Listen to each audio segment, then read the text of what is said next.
Integrated marketing communication and brand equity. दोस्तों, इस video के अंदर आपके इस सब्जेक्ट के जो भी डाउट्स हैं कि क्या क्वेश्चंस आपको इंपॉर्टेंट करने हैं, क्या इंपॉर्टेंट टॉपिक्स है, क्या सिलेबस चेंज हुआ है, या क्या क्वेश्चंस हैं जो प्रीवियस 3 इयर्स में एग्जाम में पूछे गए थे, कैसे प्रिपेयर करने हैं। तो मेरा इस वीडियो के अंदर आपके साथ एक प्रॉमिस है कि इस वीडियो के खत्म होने तक आपके सारे डाउट्स क्लियर हो जाएंगे।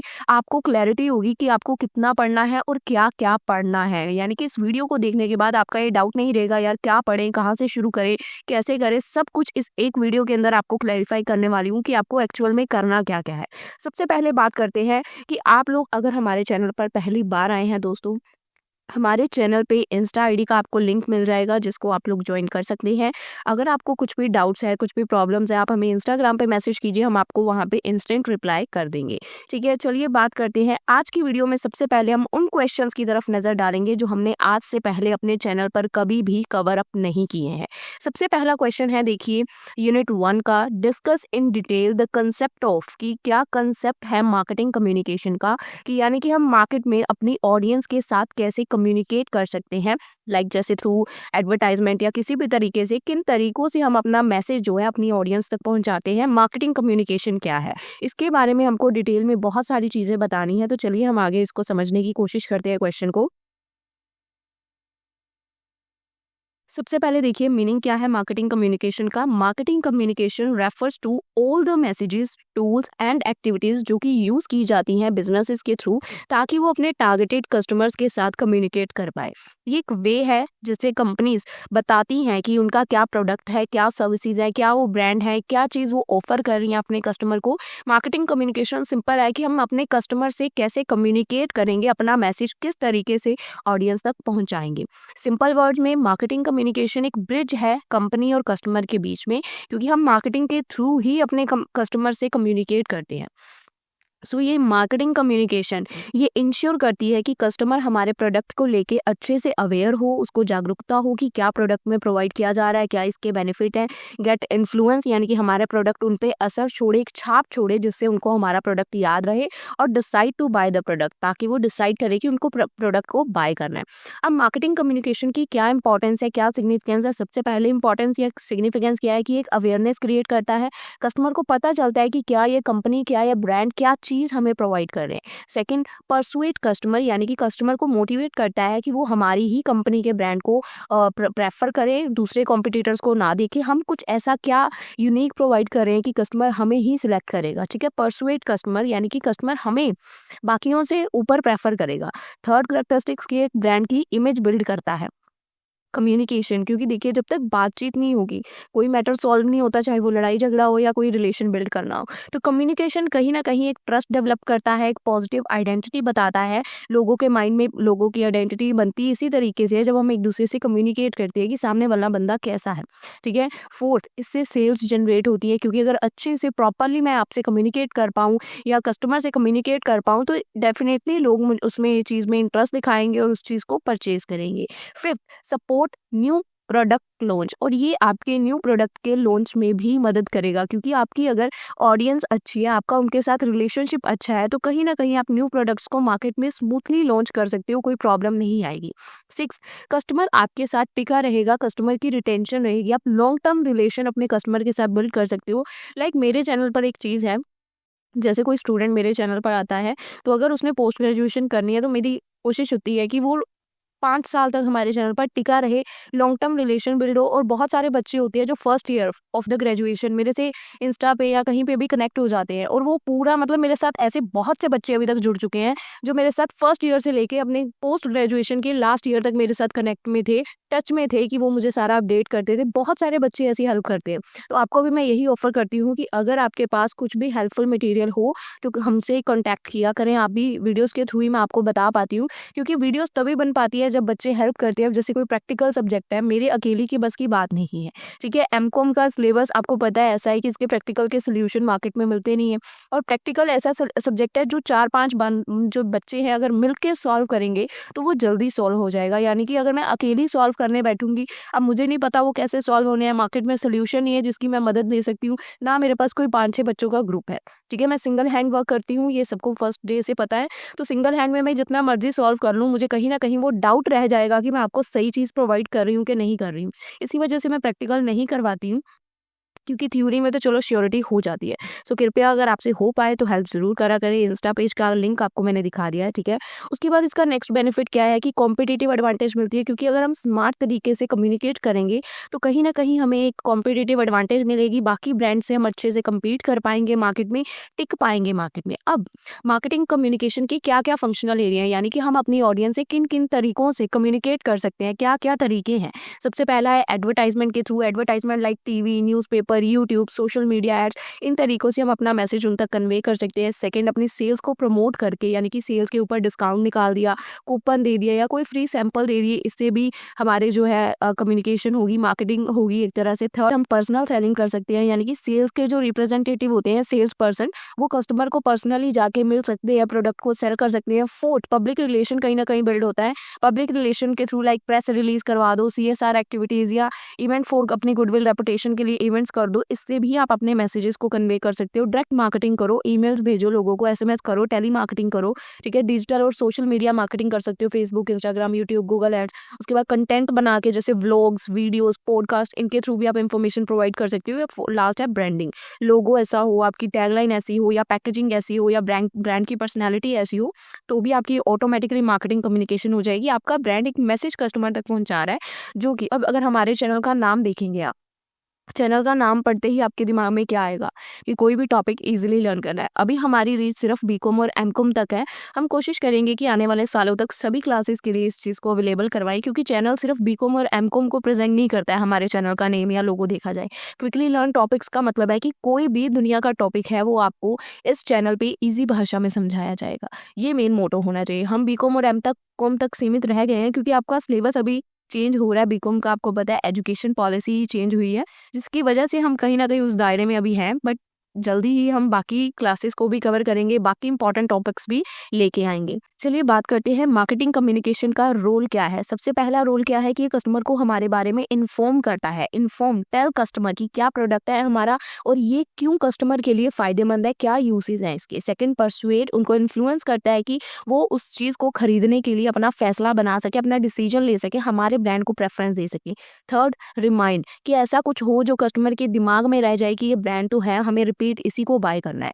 फोर्थ, डिफरेंशिएट, शो करो कि क्या ब्रांड यूनिक दे रहा है कॉम्पिटिटर से, क्या अलग आप मार्केट में प्रोवाइड कर रहे हो। फिफ्थ, उनके साथ एक अच्छा रिलेशनशिप बिल्ड कीजिए। लॉयल्टी बाय कंटिन्यूअस कम्युनिकेशन करते रहिए। चाहे अब देखिए, अगर मेरे पास किसी साल आपके लिए वीडियोस का कंटेंट नहीं भी होता है, जैसे कि अभी इस बार मैं देखूँ तो मैंने बीकॉम 5th सेम की सिर्फ लास्ट ईयर क्वेश्चन पेपर्स को अपडेट किया है, क्योंकि उनका सारा मटेरियल ऑलरेडी चैनल पे अपलोडेड है, पर मैं फिर भी उनके लिए 2024 के क्वेश्चन पेपर के ऊपर वीडियोस बना रही हूँ, जिसमें मेरी वॉइस है, मैं उनसे प्रॉपर कम्युनिकेट कर रही हूँ और उनको बता रही हूँ कि क्वेश्चन पेपर में जो क्वेश्चंस हैं वो मैंने प्रीवियस वीडियो में करवाए हैं या नहीं करवाए। जैसे आपके साथ भी मैं यही कर रही हूँ, पर आपके कुछ क्वेश्चंस हैं जो न्यूली ऐड हुए हैं। बीकॉम 5th सेम के ऐसे है कि उनका कोई क्वेश्चन न्यूली ऐड ही नहीं हुआ, तो उनकी वीडियो 5 मिनट की जाएगी या 2 मिनट की जाएगी, है ना। फिर भी मैं उसमें उनको ये कोशिश कर रही हूँ कि उनको बताऊँ कि कुछ न्यू आया है तो ही करने का फ़ायदा है ना, तभी मैं आपका टाइम ले सकती हूँ। अदरवाइज़ तो मुझे टाइम लेने का हक नहीं है आपका, क्योंकि एग्जाम्स के डेज़ है, ठीक है। तो ऐसे ही हमें एक रिलेशनशिप बिल्ड करना है।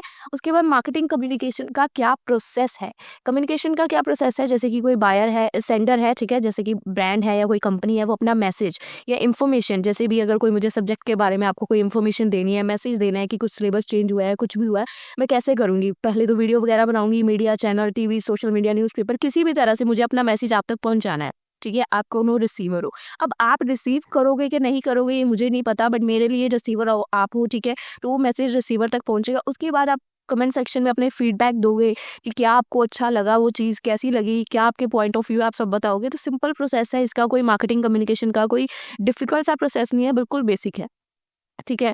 अब बात करते हैं कि एडवर्टाइजिंग एजेंसीज कौन होती है। मार्केटिंग कम्युनिकेशन क्या होता है कि हम कस्टमर से कम्युनिकेट कर रहे हैं, पर उन चीज़ों को कस्टमर तक कम्युनिकेशन पहुंचाने का जो जरिया है वो होती है advertising agencies. Advertising agencies professional organisations होती हैं जो हमारे बिजनेस की मदद करती हैं ताकि हम अपनी एड्स को प्लान कर पाएँ, डिज़ाइन कर पाएँ, क्रिएट कर पाएँ और उन एडवर्टाइजिंग कैंपेन्स को एग्जीक्यूट कर पाएँ।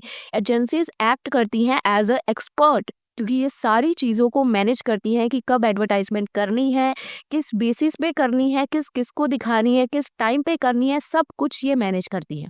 ठीक है, तो यहाँ पे कुछ एग्जांपल्स दी गई है। अब एडवर्टाइजिंग एजेंसीज का रोल क्या होता है मार्केटिंग कम्युनिकेशन में?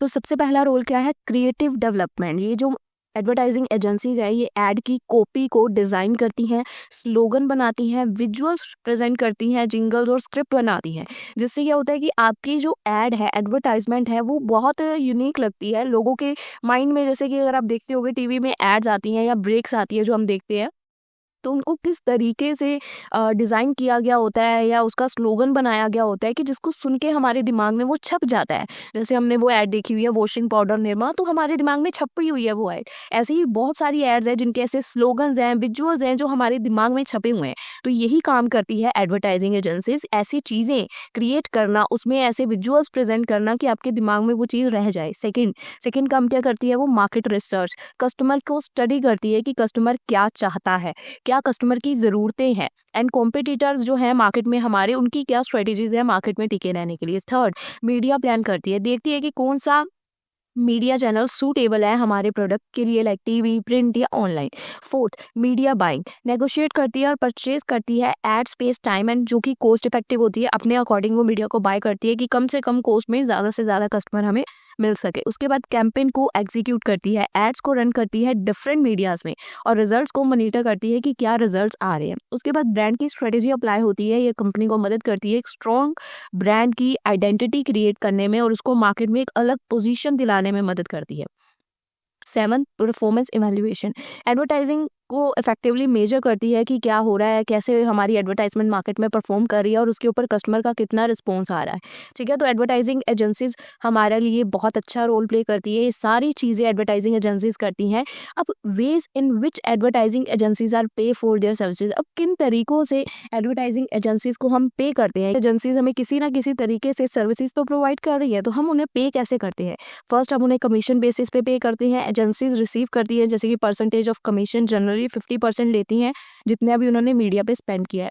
सेकंड, फीस ले सकती हैं, फीस बेस कंपनीज पे करती हैं, उनको एक फिक्स मंथली एनुअल फीस उनकी सर्विसेज के लिए। थर्ड, सर्विस चार्जेस ले सकती हैं, like payment for specific assignment के लिए हम उनको पे कर सकते हैं। फोर्थ, परफॉर्मेंस बेस्ड उनको पेमेंट की जा सकती है, पेमेंट लिख के जैसे कि उनका परफॉर्मेंस आउटकम क्या है उस बेसिस पे हम उनको पे करेंगे। फिफ्थ, हाइब्रिड मेथड, यानी कि कॉम्बिनेशन ऑफ, जिसमें हम फीस प्लस उनकी कमीशन प्लस बोनस देंगे, डिपेंड कि उन्होंने कैंपेन की परफॉर्मेंस कैसी लाई है।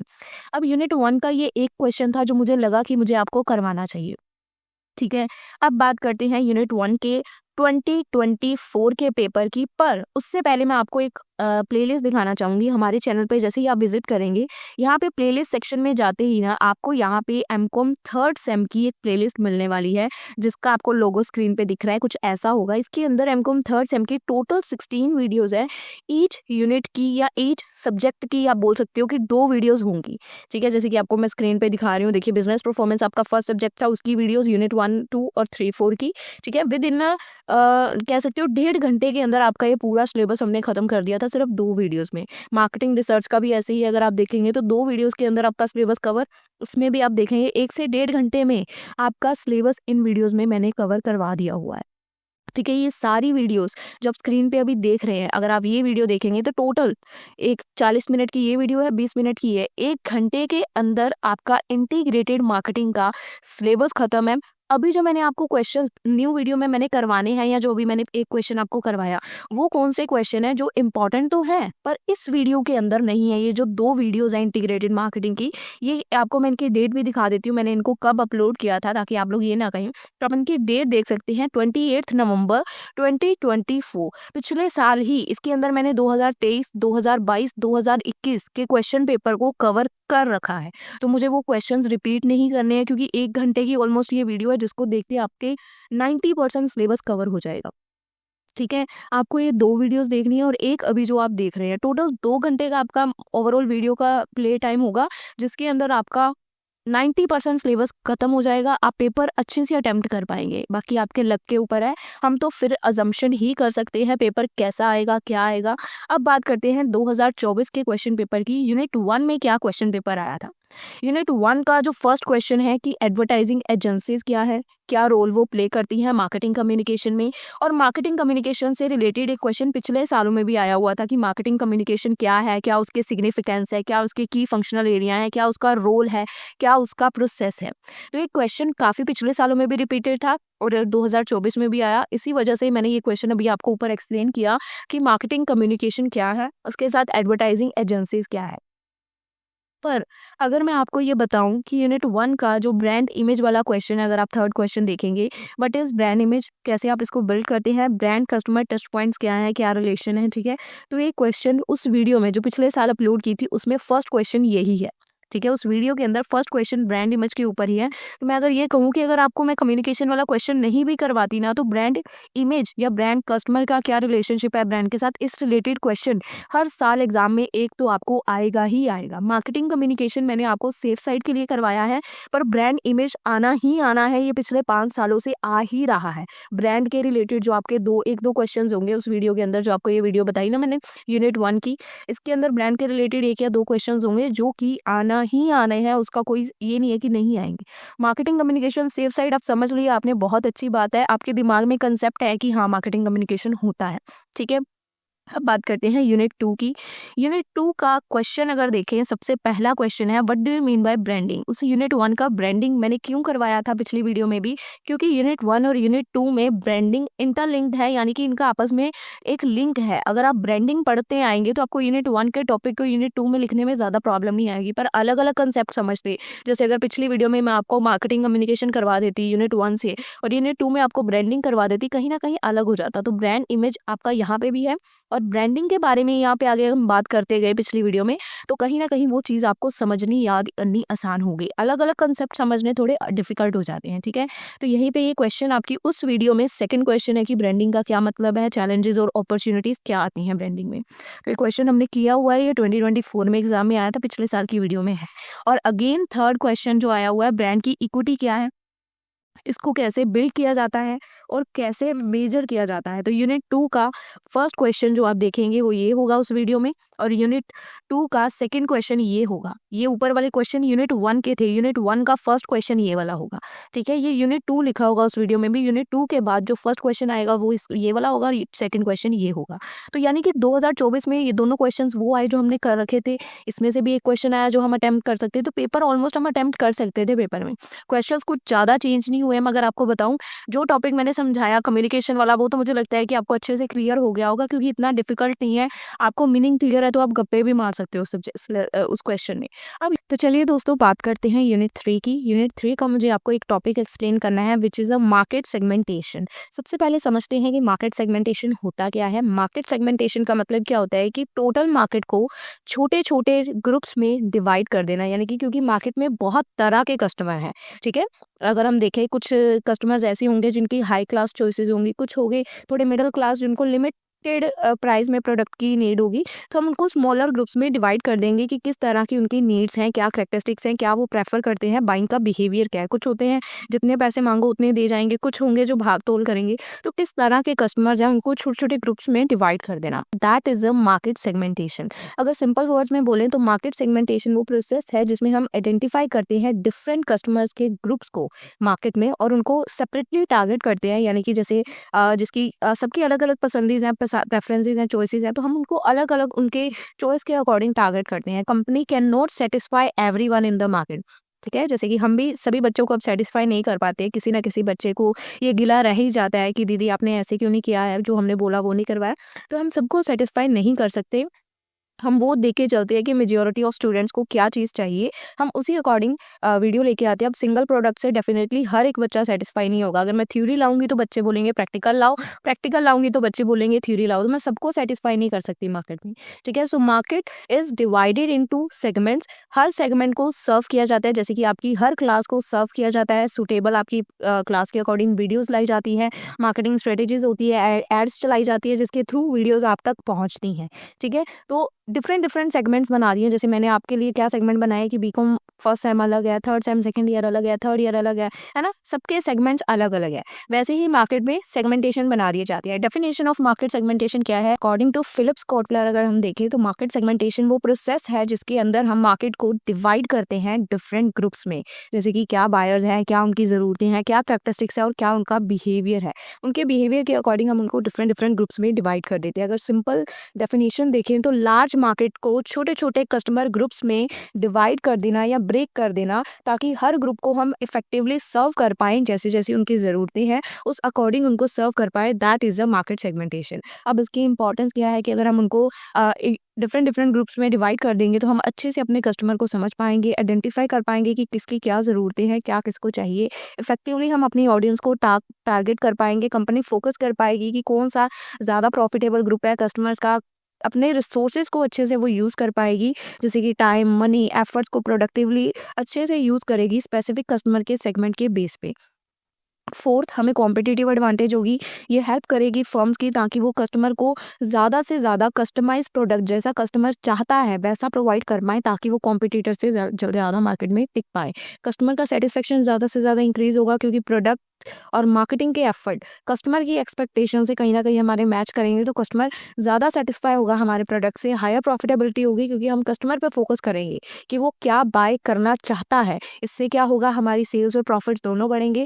And the last basis of product positioning, ये हमें हेल्प करेगा डिसाइड करने में कि क्या प्रेजेंट करना है, हाउ टू प्रेजेंट, कैसे अपने प्रोडक्ट को मार्केट में प्रेजेंट करना है कस्टमर के माइंड में जो हमारे प्रोडक्ट की कहीं ना कहीं छाप छोड़ जाए। अगर बात करें तो मार्केट सेगमेंटेशन के क्या टाइप्स हैं या क्या बेसिस हैं, तो market can be segmented basis on 4 major criterias. जैसे कि फर्स्ट, ज्योग्राफिकल सेगमेंटेशन, जैसे कि हम मार्केट को डिवाइड करेंगे on the basis of geographical, यानी कि फर्स्ट उनके रीजन के बेस पे, यानी कि वो नॉर्थ के हैं, साउथ के हैं, ईस्ट साइड के हैं या वेस्ट साइड के हैं, या क्लाइमेट के अकॉर्डिंग, जैसे कि वेदर के अकॉर्डिंग हम देखते हैं कि कैसा क्लाइमेट है, हॉट है, कोल्ड है, कोस्टल है। एग्जाम्पल दीजिए, winter jackets marketed only in cold regions. अगर जो विंटर की जैकेट्स है, अगर हमें जैकेट्स वगैरह सेल करनी है तो डेफिनेटली वो सर्दियों में बिकेंगी। तो ज्योग्राफिकल सेगमेंटेशन के बेस पे हम उनको डिवाइड करते हैं। सेकंड, हम डेमोग्राफिक सेगमेंट देखते हैं, यानी कि उनकी एज क्या है, जेंडर क्या है, क्या उनकी इनकम है, क्या उनकी एजुकेशन है।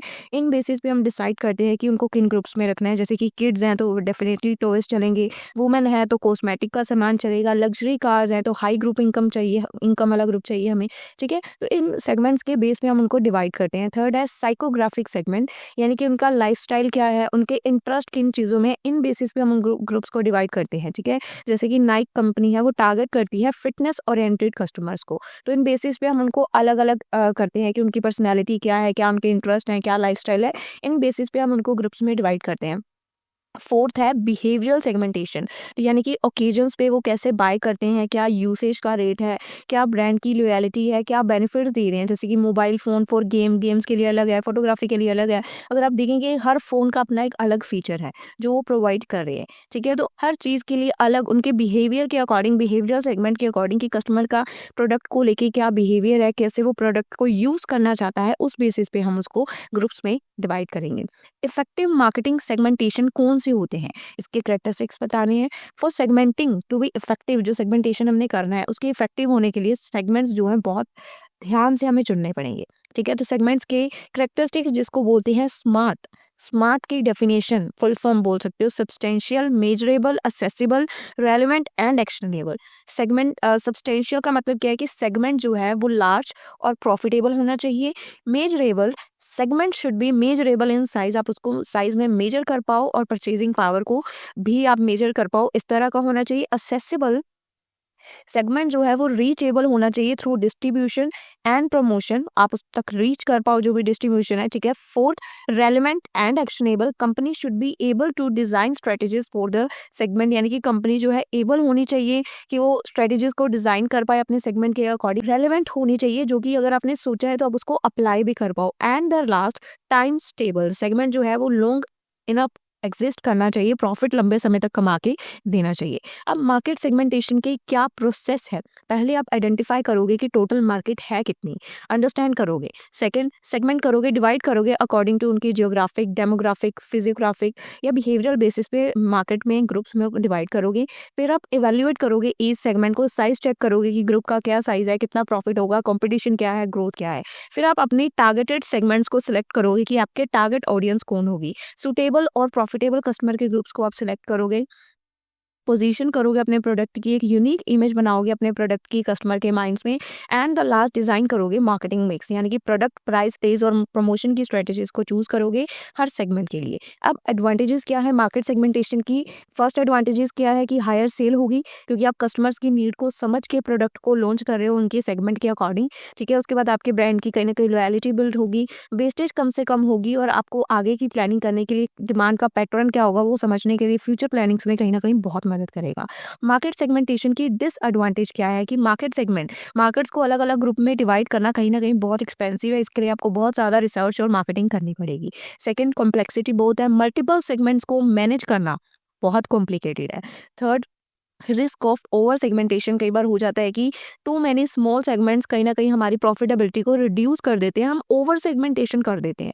Fourth, can not satisfy all segment, हम सभी को परफेक्टली सेटिस्फाई नहीं कर सकते हैं, कुछ कस्टमर रिमेन अनसेटिस्फाई ही रहेंगे, ठीक है। आप हर किसी को सेटिस्फाई नहीं कर सकते। और इसी के साथ ये मार्केट सेगमेंटेशन का क्वेश्चन कंप्लीट हो जाता है। बात करते हैं यूनिट 3 के क्वेश्चन की, जो कि 2 पूछे गए थे पिछले साल क्वेश्चन पेपर में 2024 में, जिसमें से मार्केट सेगमेंटेशन हमने ऊपर किया, जिसका जो भी टॉपिक बनते थे मैंने ऊपर करवा दिए। उसके बाद ये जो IMC वाला क्वेश्चन है कि क्रिएटिविटी ऑफ IMC क्या रोल ये प्ले करता है, क्वेश्चन यूनिट 3 का फर्स्ट क्वेश्चन है, जो हमने अपने पिछले साल की वीडियो में आपको करवाया है। जो वीडियो आपके स्क्रीन पे है यूनिट 2 की, यूनिट 3 की, ठीक है। इसके अंदर पहला ही क्वेश्चन आपको ये वाला मिलेगा कि क्या क्रिएटिविटी है, इसकी क्या रोल ये प्ले करता है। अब यूनिट 4 की बात करते हैं। यूनिट 4 का फर्स्ट क्वेश्चन क्या है कि को मार्केटिंग कम्युनिकेशन क्या होती है। को मार्केटिंग क्या होती है? जब दो कंपनीज एक दूसरे के साथ कोलैब करती हैं, दो ब्रांड्स एक दूसरे के साथ कोलैब करते हैं, दैट इज अ को मार्केटिंग कम्युनिकेशन। मीनिंग देखिए, को मार्केटिंग कम्युनिकेशन का मतलब क्या है? दो या दो से ज्यादा कंपनीज जब एक दूसरे के साथ मिलके एक दूसरे को प्रमोट करती हैं, ठीक है, एक दूसरे के प्रोडक्ट या सर्विसेज को प्रमोट करती हैं, that is a joint communication strategy. Word simple words में देखिए, जब दो ब्रांड्स कोलैब करते हैं और कम्युनिकेट करते हैं अपने म्यूचुअल मार्केटिंग बेनिफिट्स के लिए, उसको बोलते हैं को मार्केटिंग कम्युनिकेशन। बोथ कंपनीज अपने मार्केटिंग के आइडियाज को शेयर करते हैं, कम्युनिकेशन के चैनल को शेयर करते हैं, कस्टमर शेयर करते हैं और प्रमोशनल कॉस्ट शेयर करते हैं। पर दोनों का काम अलग अलग होता है। अब सेम ब्रांड वाला तो दूसरे ब्रांड के साथ कोलैब नहीं करेगा ना, क्योंकि उसके कस्टमर जाएंगे तो डिफरेंट ब्रांड्स एक दूसरे के साथ। अब आपको यहाँ पे भी ये चीज़ समझनी है कि को मार्केटिंग किसके साथ करेंगे। बहुत ये रिलेटेबल चीज़ है, समझने वाली है। तो इसका मेन पर्पस क्या होता है कि ज़्यादा कस्टमर तक पहुँचना, मार्केटिंग की कॉस्ट को जितना हो सके कम करना, एक स्ट्रॉन्ग प्रमोशनल इम्पैक्ट कहीं ना कहीं क्रिएट करना। क्यों को मार्केटिंग कम्युनिकेशन का यूज किया जाता है? क्या इसके सिग्निफिकेंस है, बेनिफिट्स है? ये कॉस्ट सेविंग होती है, क्योंकि कॉस्ट डिवाइड हो जाती है, प्रमोशन एक्सपेंसेस कहीं ना कहीं दो ब्रांड्स के बीच में शेयर हो जाते हैं, लार्ज कस्टमर तक आप, ज़्यादा कस्टमर तक आप पहुंच पाते हो, ब्रांड का मैसेज कहीं ना कहीं और स्ट्रॉन्ग हो जाता है, क्योंकि कम्युनिकेशन से बात और क्रेडिटेबिलिटी बढ़ती है। दो ब्रांड्स ज्वाइंटली जब एक दूसरे के प्रोडक्ट को प्रमोट करती है तो बहुत ज़्यादा आपकी कहीं ना कहीं क्रेडिटेबिलिटी बढ़ जाती है। फोर्थ, आपको कॉम्पिटिटिव एडवांटेज मिलती है, कहीं ना कहीं कोलैबोरेशन हेल्प करती है कि आप अपने कॉम्पिटिटर से कहीं ना कहीं एक कदम आगे चल पाएंगे। हायर सेल्स और प्रॉफिट्स होने के चांसेस है, क्योंकि जितना आप ज़्यादा दिखोगे उतना ट्रस्ट बिल्ड होगा। वो कहते हैं ना, जितना दिखेगा उतना बिकेगा, वैसे ही जितना दिखेगा उतना ट्रस्ट बिल्ड होगा और सेल्स इंक्रीज होंगी। उसके बाद 6, वैल्यू एडिशन होगी कस्टमर्स के लिए, customers gate combined benefit. Customer को दो ब्रांड्स के कंबाइंड बेनिफिट्स मिलेंगे तो कस्टमर क्यों नहीं लेगा। अब आपको समझना है कि को मार्केटिंग की एग्जांपल्स क्या हैं, जैसे कि नाइक है, नाइक ने एप्पल के साथ कोलैबोरेशन किया। अब नाइक वर्कआउट का गियर है और एप्पल फिटनेस ट्रैकिंग टेक्नोलॉजी का है। जैसे कि अब देखिए, स्पॉटिफाई और ऊबर। स्पॉटिफाई क्या करता है? सॉन्ग्स प्ले करता है। ऊबर क्या करता है? जो है टैक्सी सर्विस देता है। तो ऊबर के जो यूजर्स है, अब वो स्पॉटिफाई को अपनी गाड़ी में जब वो गाड़ी चला रहे हैं तो प्ले करते हैं। अब इन दोनों ने कोलैब किया तो इससे क्या हुआ? दोनों के कस्टमर जो हैं, एक तो दोनों की मार्केटिंग हो गई और दोनों ने एक दूसरे के कस्टमर ले लिए, और इससे मार्केटिंग और अच्छे लेवल पे हुई। प्राइस दोनों ने हाफ ऑफ पे किया, कस्टमर इनको और ज़्यादा लेवल पे मिला, ज़्यादा कह सकते हैं आप, जैसे मैकडोनल्ड है, उसने कोका कोला के साथ कोलैब कर लिया, तो जॉइंट एडवर्टाइजमेंट होगी, प्रमोशन वर्ल्ड वाइड होगा और पैसे भी कम लगेंगे, कस्टमर की रीच भी ज़्यादा होगी। ठीक है, जैसे जोमेटो है और उसके साथ पेमेंट वॉलेट जैसे पेटीएम, फ़ोनपे, इन्होंने अगर कोलैब किया जोमेटो के साथ, कैशबैक के ऑफर्स होंगे जब कस्टमर ऑर्डर करेगा फूड, और इससे क्या होगा, दोनों की मार्केटिंग अच्छी खासी हो जाएगी। तो इन इंडिया जो कॉमन है, इंटेल इनसाइड कैंपेन्स होते हैं, Intel collaboration with laptop companies जैसे HP, Dell, for joint advertising इन्होंने की है। अब को मार्केटिंग की क्या कम्युनिकेशन की फॉर्म्स हैं कि किन किन तरीक़ों से आप को मार्केटिंग कम्युनिकेशन कर सकते हो, जैसे कि को ब्रांडिंग के थ्रू दो ब्रांड्स एक साथ अपेयर होंगे, जैसे कि एडवर्टाइजमेंट के अंदर दोनों ब्रांड के नेम शो होंगे। सेकंड, जॉइंट एडवर्टाइजमेंट, जैसे कि सिंगल एडवर्टाइजमेंट दोनों ब्रांड को प्रमोट करेगी। Third, collaborative social media campaign कर सकते हो, इन्फ्लुएंसर्स पोस्ट करेंगे कंबाइंड प्रमोशंस। ठीक है, उसके बाद जॉइंट इवेंट्स या स्पॉन्सरशिप्स हो सकती हैं, कॉन्सर्ट हो गए, स्पोर्ट इवेंट हो गए, ठीक है, जिसके 2 या 2 से ज़्यादा स्पॉन्सर्स हो सकते हैं। बंडल्ड ऑफर हो सकते हैं, यानी कि 2 प्रोडक्ट्स एक साथ सेल किए जा सकते हैं, जैसे कि जियो का रिचार्ज प्लस उसके साथ डिज्नी हॉटस्टार का सब्सक्रिप्शन हमें फ्री मिलता है। तो ये भी एक कोलैब हुआ है, जिसका अंबानी जी को डेफिनेटली पैसे जाते हैं कि सब्सक्रिप्शन आपको फ्री मिलेगा अगर आप जियो का रिचार्ज लेंगे। तो ये बंडल्ड ऑफर है जो हमें दिए जाते हैं। ठीक है, अब बात करते हैं को मार्केटिंग कम्युनिकेशन का प्रोसेस क्या है। पहले आपको अपने सूटेबल पार्टनर को आइडेंटिफाई करना है, जो आपके लिए कंपटीशन भी ना हो और आप उसके कस्टमर का यूज़ कर पाओ और वो आपके कस्टमर का यूज़ कर पाए। ठीक है, ऐसा ब्रांड चुनना है जिसकी टारगेट ऑडियंस आपके टारगेट ऑडियंस वाली ही है, सेम है, सिमिलर टारगेट कस्टमर्स हैं और वैल्यूज़ हैं। डिफाइन उसके बाद अपना करो ऑब्जेक्टिव कि क्या आपके गोल्स हैं, अवेयरनेस, सेल्स क्या है, न्यू कस्टमर्स क्या है। फिर कम्युनिकेशन की स्ट्रेटेजी डिसाइड करो कि क्या मैसेज होगा, क्या मीडिया होगी, क्या कैंपेन्स के थ्रू आप अपना मैसेज कन्वे करना चाहते हो। फोर्थ, आप प्रमोशनल कैंपेन्स को डिज़ाइन करेंगे। फिफ्थ, आप अपने बजट और रिस्पॉन्सिबिलिटी को शेयर करेंगे। सिक्स्थ, आप अपने कैंपेन को एग्जीक्यूट करेंगे। एंड द लास्ट, अपने रिजल्ट्स को मेजर करेंगे कि जो हमने सोचा था क्या वो हुआ या नहीं हुआ। अब व्हेन को marketing communication is most useful, कब हमारी को मार्केटिंग कम्युनिकेशन बहुत ज़्यादा यूजफुल होती है, जब हम कोई न्यू प्रोडक्ट लॉन्च कर रहे हैं तब हमें कोलैब करना बहुत ज़्यादा फायदेमंद होता है। ठीक है, जब हम किसी न्यू मार्केट में एंटर कर रहे हैं तब हमारे लिए कोलैबोरेशन करना बहुत ज़्यादा हेल्पफुल होता है। कॉम्पिटिशन, जब हम बड़े प्लेयर्स के साथ मार्केट में compete कर रहे हैं तब कहीं ना कहीं कोलैबोरेशन हमें एक स्ट्रेंथ देता है। और जब मार्केटिंग की कॉस्ट बहुत ज़्यादा होती है तो जब हम कोलैब करेंगे तो कॉस्ट कहीं ना कहीं आधी रह जाएगी, कहीं ना कहीं हमारे खर्चे कम हो जाएंगे, तो उसमें भी ये बहुत हेल्पफुल होता है। अब इसकी एडवांटेज क्या है कि मोर जितना दिखोगे उतना ब्रांड रिकॉल होगा, असेस होगा, आपके पास ज़्यादा कस्टमर का बेस होगा, प्रमोशनल बजट कहीं ना कहीं आपका कम होगा और एक स्ट्रॉन्ग ब्रांड की एसोसिएशन बिल्ड होगी। लिमिटेशन क्या है? लिमिटेशन क्या है कि कहीं ना कहीं जो आपका इंटरेस्ट है, यानी कि कन्फ्लिक्ट ऑफ इंटरेस्ट, यानी कि हो सकता है कि आपकी सोच एक दूसरे से ना मिलती हो, दो ब्रांड्स के बीच में उनके नज़रिए को लेके लड़ाई झगड़ा हो सकता है, उसको अपनी ऑडियंस तक कोई और मैसेज पहुंचाना है, दूसरे ब्रांड को कोई और पहुंचाना है। तो यहाँ पे ऐसी कंक्लूजन निकाल पाना जिसमें दोनों ब्रांड्स एग्री करें, ये थोड़ा मुश्किल काम हो जाता है क्योंकि उनका कन्फ्लिक्ट हो जाता है यहाँ पे इंटरेस्ट का, हर किसी को अपने तरीके से चाहिए। सेकंड, अनइक्वल रेपुटेशन होती है, ये भी जैसे अभी हमने ऊपर देखा, कोई न्यू ब्रांड है और एक है कोई बहुत सक्सेसफुल, तो अनइक्वल रेपुटेशन है, कहीं ना कहीं ब्रांड को नेगेटिवली भी अफेक्ट कर सकती है। थर्ड, अनइक्वल कॉस्ट हो सकती है जिसकी वजह से हमें प्रॉब्लम्स आ सकती है। और रिक्वायर हाई कोऑर्डिनेशन की ज़रूरत डेफिनेटली इसमें पड़ती है, तो ये भी एक लिमिटेशन है। और इसी के साथ ही क्वेश्चन हो जाता है कंक्लूड। बात करते हैं यूनिट 4 की, जो 2024 में पेपर में आया है। तो पहले तो मीडिया व्हीकल्स कौन कौन से हैं, मीडिया प्लानिंग कैसे डन की जाती है, मीडिया व्हीकल कौन कौन से हैं, मुझे समझाने की ज़रूरत नहीं है, जो क्वेश्चन एग्जाम में पूछा गया है। अगर आपको कुछ नहीं भी पता आप इसमें गप्पे लिख सकते थे। ठीक है, कंज्यूमर सेल्स प्रमोशन की बात करें तो ये हमने क्वेश्चन आपको पहले करवा रखा है। अगर आप यूनिट 4 का पहला क्वेश्चन देखेंगे पिछले साल की वीडियो का, तो कंज्यूमर सेल्स प्रमोशन के ऊपर ही है। उसके अंदर मैंने ट्रेड प्रमोशन भी करवा रखा है। ठीक है, उसके कंज्यूमर सेल प्रमोशन सारा क्वेश्चन ही आपको उसमें मिल जाएगा। सेकंड क्वेश्चन, ईमेल मार्केटिंग क्या होती है, ये यूनिट 4 का सेकंड क्वेश्चन है। और को मार्केटिंग कम्युनिकेशन जो हमने अभी ऊपर देखा जिसमें हम कोलैब कर रहे हैं, वो वाला क्वेश्चन है। ठीक है, तो यूनिट 4 के भी तीनों क्वेश्चन आप लोग देख सकते हैं कि आप लिख सकते थे अगर एग्जाम में आते। तो चारों यूनिट्स में वैसे तो दो क्वेश्चन ऐसे थे जो हमने पिछली वीडियो में करवा रखे थे, पर जो हमने नहीं भी करवाए थे वो भी मैंने इस वीडियो के अंदर आपको समझाने की कोशिश की है कि अगर कोई टॉपिक है जो आपको लिखना पड़ जाता है, कई बार आउट ऑफ द सिलेबस जाके कुछ आ जाता है, तो आप लोग उसको अटेम्प्ट कर पाएँगे। बाकी अगर आपको कुछ भी प्रॉब्लम्स है, इंस्टा आईडी का लिंक आपको यहाँ पे गिवन है, आप लोग हमें मैसेजेस कर सकती हैं। अगर कोई आपकी वीडियो प्ले नहीं हो रही है, सिंपल होम टैब पे आपको क्लिक करना है, थोड़ा नीचे स्क्रॉल करेंगे तो यहाँ आपको जॉइन का ऑप्शन दिख जाएगा, जिसके थ्रू आप लोग वीडियोस को प्ले करके जैसे ही जॉइन करेंगे उसके बाद आपकी सारी वीडियोस चलने लग जाएंगी और आप वीडियोस को आराम से देख सकते हैं, कोई प्रॉब्लम नहीं आएगी। बाकी फिर भी कुछ प्रॉब्लम या डाउट है तो आप लोग हमें इंस्टा पे मैसेज करिए। बाकी that's all about today's video. I hope आपके सारे डाउट्स क्लियर है। मिलेंगे हम लोग आपसे अपनी अगली वीडियो में, तब तक के लिए स्टे ट्यून, गुड बाय।